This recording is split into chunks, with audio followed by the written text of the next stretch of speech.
Hi, I'm Pooja, and you're tuned in to Climate Action Figures.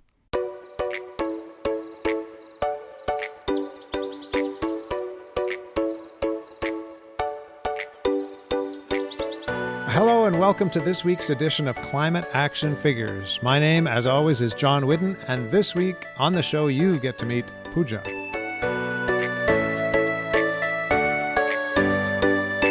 And before we even get to this week's Quick Fix, we have had some new listeners and viewers join us recently and asked what we are all about. So here's the 15-second version.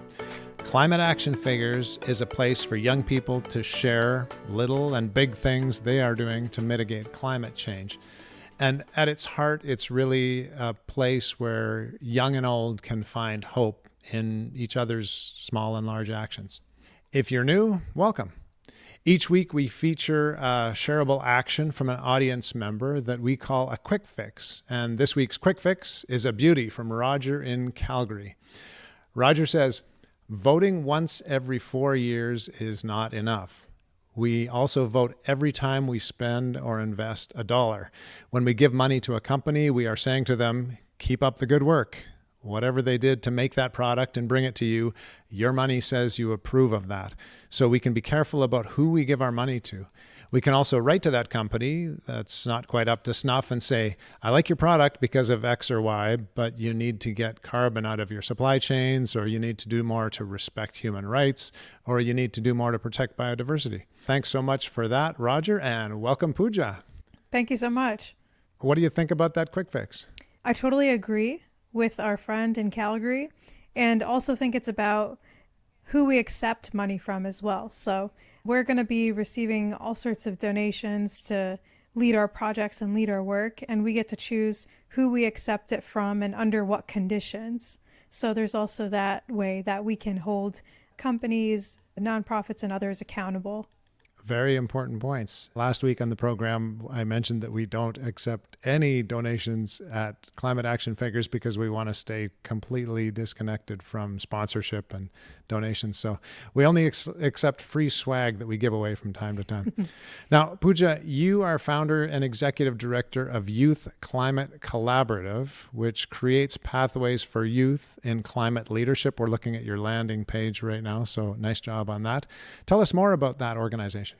We're trying to help young people ages 35 and under by creating pathways to sustain their involvement in the climate movement and to advance their action. So what does this look like? We have several different programs. One of them is called Open Doors. In this initiative, we're matching youth with free tickets or affordable tickets, as well as free or affordable housing to attend events that may change their lives. It could lead to a job, it could lead to a funding opportunity, or meeting friends that you'll have for the rest of your life. We've also got a program on climate mental health called Climate Courage, where we're helping young people build their emotional resilience ahead of time, as well as in response to climate change impacts to them and their communities. They're learning how to be there for themselves and for others. We've also got a few other initiatives where we're doing a lot of community building to connect people around the world with each other. We're providing technical support to youth in Kenya, India, and the UK to help advance their projects. And we're providing media training so that young people know how to write op-eds, pitch op-eds, be camera ready, and really use the power of their stories to influence change. And there's more, but you can read more about us on the site. We'll put the link to that in the show notes for sure. Let's go back to Open Doors for a second. How do people get connected to that, or how do you find people? For example, there's the conference Change Now, which is happening in Paris. And we reached out last year to see if we could have some speaking opportunities, or at least a slot, to host our session on intergenerational collaboration and decision-making models. And they liked our work and provided us a free slot, which usually costs money, as a youth-led group to discuss this very important topic of intergenerational decision-making and making sure that youth also have a meaningful seat at the table. And in addition to that, they gave us 10 free tickets so our youth could be there and be part of the audience and help lead this event, as well as take advantage of everything that was being offered at the conference. And that partnership from that one time has turned into a multi-year partnership, where this year we were invited to help with their Young Parliamentarians initiative, which is super cool. They're bringing people from government, private sector, youth from different countries to provide their input to these decision makers on policies and to help them shape their vision for how they're supporting the climate movement. We get to contribute speakers to it, audience members to it, and got 13 free tickets for our youth.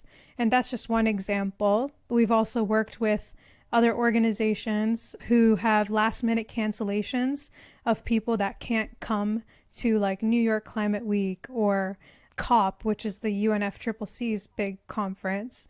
And when they have these last minute housings that are canceled, we say, oh, we'll take it since it's non-refundable and give it to our youth. And so we've been able to use that as a strategy too for some free housing. Congratulations on that continuing partnership. And Pooja, if young people want to peruse, can they check out your website to see, what are some free seats that might have opened up or tickets that might be available? Or do you always find the youth and connect them? No, everything is open call. We don't believe in gatekeeping or in, leaving things closed. So we share these opportunities in our WhatsApp groups and on LinkedIn. And we hope to start adding them to the website as well as a way to promote. Are there other social media platforms that you find have been particularly helpful in disseminating that information to young people? Yeah, Instagram has been helpful using stories and reels. So has word of mouth. So we've been relying on our members to share with their friends and their friends and their friends. A little bit old school. Word of mouth, I was going to say, I'm not familiar with that platform. Yes, I am. Thought you were going to explain some hip new social media platform to us. Old school. Now, Pooja, you are also the founder and CEO of Jaali, a soon-to-launch digital social impact platform, which leverages AI to connect change makers of all ages with each other. And for those partaking on YouTube, we are now looking at an Indo-Islamic style latticed screen, which is actually what a Jaali is. I thought you might be interested in sharing with us why that is the perfect image of what this organization is about. So Jaali, growing up, is we always use it to refer to the screen behind the window. So it's that net screen. And, I visited the Taj Mahal and many other sites in India where they have these very intricate and beautiful lattice structures which show an interconnected pattern. And also, this is a window to opportunity. So thinking of it as both a window to opportunities, bringing people together, and providing this platform for finding opportunities. And so that's why it's named that. And I wanted to pay homage to my culture as well. How will AI be used to connect people? So we haven't incorporated the AI elements yet, but how we're planning to is, one, by having a chat bot. So let's say you are based in Calgary and you're looking for a $10,000 grant for your agriculture project. You can just ask the bot, can you help me find $10,000 grants for a youth that is 20 years old and based in Calgary? And then it would spit out options based on the data that's been put into the system. It's not going to scrape data from the vast internet, but it will from all the submissions onto the Jaali platform. And another way is to find collaborators. You could say, I'm looking for a full stack engineer for my application that's based in India. And then it would recommend for you some people who share that profile. Great ways to connect people. Pooja, who are you most looking to connect? Who do you feel like really needs to be connected in the world these days? So we have three main types of users. One is people who are looking for opportunities and ways to take action. So you can see a map of the different projects happening around you and reach out if you're interested in getting involved. Then there's organizations that have opportunities to share or looking for funding. They can share their impact metrics. They can share about any grant opportunities or events that they're hosting. Then there's also funders who will have the funders view, which is the impact metrics of each organization or project. And then they can choose to reach out to the organizers if they want to learn more and potentially fund. Sounds like a wonderful platform. If our listeners or viewers are interested in checking it out, when can they expect it to go live? So we're going to launch the second prototype with our community first around the end of April, early May. And after we get feedback and fix any little bugs, add a few additional features, we're hoping it's live for the general public sometime this summer. So maybe around July. Well, good luck with that. That's always a challenge to bring something like that to life, but it sounds like it'll be a very useful platform. Pooja, you have co-organized hundreds of events across many cities. You are involved in innovative research, and I could go on and on. We just don't have enough time in the show to get all of that info on here. And I will put your LinkedIn link in the show notes as well so that people can check out the other things you're involved in. But how do you balance all of that stuff? It's so difficult sometimes. Honestly, as an adult, I've had to accept that you are going to have more interests than time. You will not have enough time in the day to explore the many, many interests you have. I'm a very curious person. I'm always asking, like, I wonder why that is, or I wonder how. And I'm always trying to learn new skills. Like the first prototype of Jaali, I made it with my friend, using no code. And I do the website. I do a lot of the fundraising and project management, partnership development. But as one person, you can only do so much. And you have to learn, what are your skills? How do you want to spend your time? And you also have to learn to prioritize. So I'm at a point in my life right now where I've neglected personal things like dating, like, fitness and watching my lifestyle, getting enough sleep. And there comes a point where you need to do a little trade or sacrifice some things for the things that you really want. So I had to really think about if this lifestyle was sustainable and accept the hard truth that it's not. As much as you will want to keep, doing all the exciting work and going to all the cool conferences, you have to draw a line and prioritize your health, some of the personal goals that you have, or else time will just go by so quickly and you'll look back and be like, oh my gosh, I'm X age and, I just haven't given the time that this needs and I really wanted to, And so to balance life, I've started really to ask myself, do I need to be involved in this? Do I even have the time to volunteer? Because as you build communities, so many people are going to come up to you for free advice and even for help that would be like a full-time role somewhere or a consulting role, right? You really got to learn when to say no and focus on a few things, do them well, and add on if you have time. And you can also let go of programs if you feel that you don't want to focus on them anymore. Like, for example, we're running our climate mental health program until the end of the year, maybe a few months into the new year. And then we're handing it off to a partner that we trust to take it over, just so we can focus more on our other projects. And not because that's not important, but because you have to know what your limits are and if you're able to do everything well, if you're continuing to do everything. Continuing on that same thread, Pooja, what advice do you have for active young people so that they don't burn out when they're doing such important things?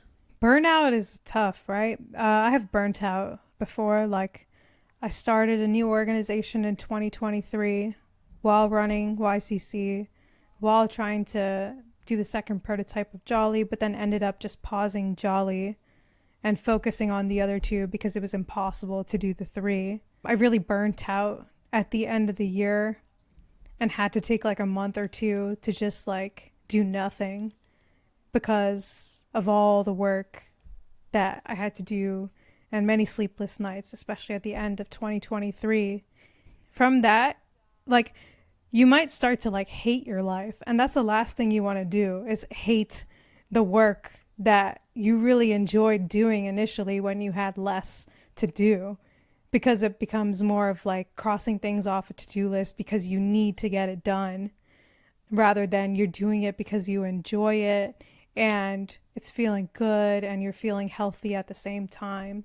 So my advice would be to start small, but to get started, and add on as you go instead of starting with maybe 10 things and cutting back. And also to lean on people for support, right? So we have this incredible community. Whenever we need help with something, I just write in the group, hey, is somebody free to create a reel about this? And somebody will just step up and volunteer to do it. So never forget to ask for help and lean on those around you, because more often than not, somebody's ready to help, but you just haven't made the ask. Right. People don't know until we say. Yeah. Pooja, you're clearly inspired. What are the roots of that inspiration? Where did this interest in doing all these things come from? When I was young, I remember learning about my great grandfathers. So, the British had colonized India and taken over India. And at that time, my grandfather's oldest brother was a freedom fighter in the peaceful tactics side. And he also had an older brother who used a bit more violent tactics as well to fight against the British. And so it's always been in my family to take action against the injustices that we see in the world, and learning about their stories and seeing how they just took initiative. They learned what groups were being active, figured out the pathways that they wanted to take action, and knew that they did something. They did what they could, what was in their power to fight against the injustice. Was really inspiring to hear. I grew up watching like BBC News and stuff, and seeing how if you were born in one country versus another country, it really impacted the pathways you had to opportunity to succeed.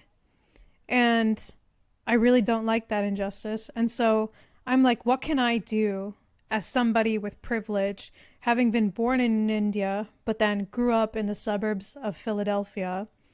How can I use the skills, the opportunities, the resources available to me to support my people at home and to support those who want a better quality of life but may not have the means to get there? And so I was just trying to wrap my head around how to do that.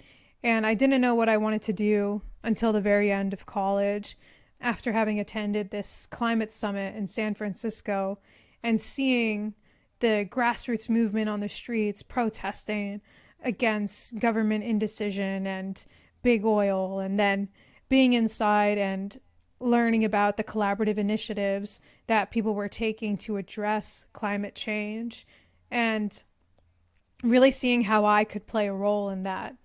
So it was really inspiring just to see everyday people using their skills and their knowledge and anything that was available to them to achieve the results for the better future that they envisioned. And I was like, if they can do that with very little too, then I can do that too. So that came after your college training? Yeah, it was like the last semester of my college. I didn't really know what I wanted to do. I was like, I know I want to help improve the quality of life for people, but what did that look like as a career? I had no idea. And so Did you happen to be in a good program at college to lead you in that direction? So I studied international studies with the focus on justice, ethics, human rights, and also studied economics. And I spent 1 year abroad at London School of Economics, where the education was very good. But I also had a lot of like life learning to do while abroad. And then at AU, American University in DC, where I went, Yeah, the education, I liked some of the classes. Some of the classes were okay, but there were a lot of other opportunities where I got to learn. Like, they had a program where I got to go to Nicaragua and do some environmental education work and cultural exchange and learn about the impacts of climate change, poverty, etc., on deforestation there, and learn how people were trying to protect the rainforest and animals and communities living around it. So there were different experiences like that that led me to wanting to work in the international climate space and just figuring out what a career would look like. I learned about the Meridian Institute Ruckelshaus Fellowship just with internet search and applied to that and got that fellowship. So that was my first real job out of college, full-time job. And it was excellent for learning about different environmental topics, because you got to work on various projects where you would have people from all different sectors discussing, trying to identify their shared goals. So if everybody was working on plastic waste and they had the goal to eliminate plastic waste, but disagreed on how to get there and when to get there, they tried to negotiate and collaborate and figure out a pathway forward together. And you would have people from all the different sectors. And so I got good exposure to the different fields, subfields within climate, and got to figure out what kind of role I wanted to play in that and on which topics. And at the same time was volunteering with Youngo, which is the children and youth constituency of the UNFCCC, which is the climate arm of the United Nations. And that was an amazing experience. I got to work with youth from all around the world and in different languages on the policy demands that youth had of their governments and of the international body and multilateral organizations to help us not pass a 1.5 degree warming. From there, I saw the common challenges that young people around the world were facing and trying to get involved, stay involved, and advance their amazing solutions. And I knew that I could do something about it. So I started making a plan for Youth Climate Collaborative after a professor at AU was like, you should start writing this stuff down. Nothing's going to happen until you start writing it, making it a plan. And so that was kind of the push I needed. Instead of having everything as just thoughts in my head, have it fleshed out on paper, start getting feedback from friends and peers and advisors, and get the ball rolling so that when an opportunity came, I'd be ready for it. And that opportunity came. Let's see, February 2020 was when I started drafting.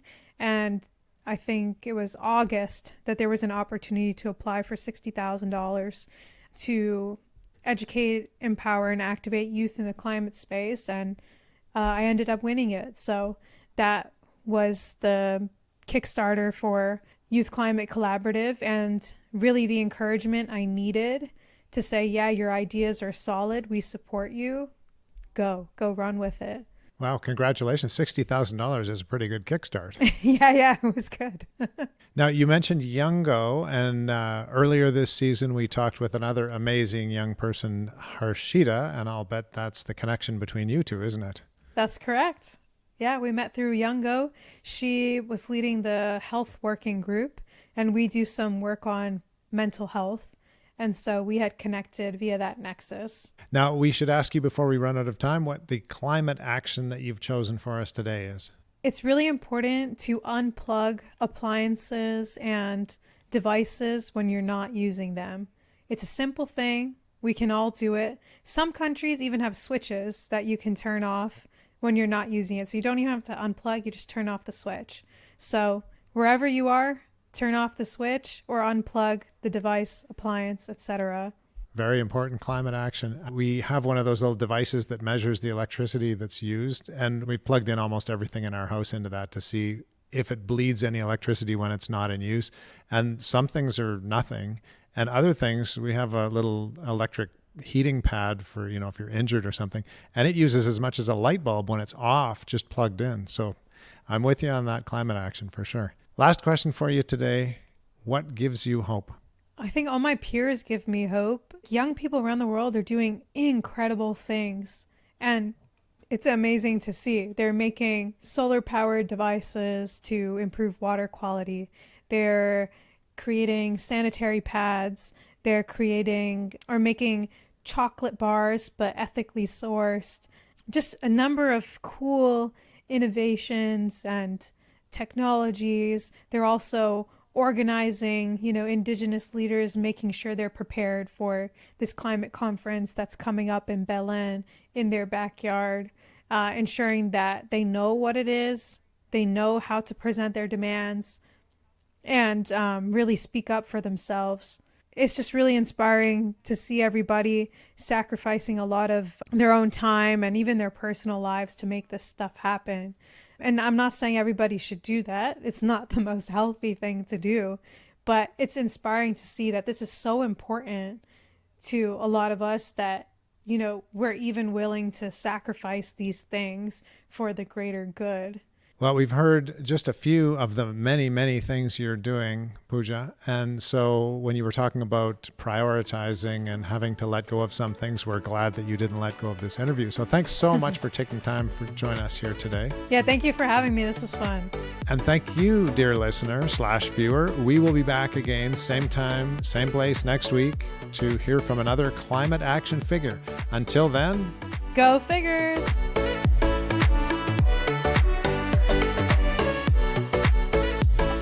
This has been Climate Action Figures. Our show is produced and hosted by John Whidden. Our creative consultant is Kayla McIntosh. Our theme song is Hawaii Vacation by Tavari. You can find us on Instagram, Facebook, and YouTube at Climate Action Figures. That's all one word. And if you have any other questions or comments that arose from this or any episode, feel free to reach out to us at climateactionfigures@gmail.com. And thank you for listening. We'll be back next week with another Climate Action Figure.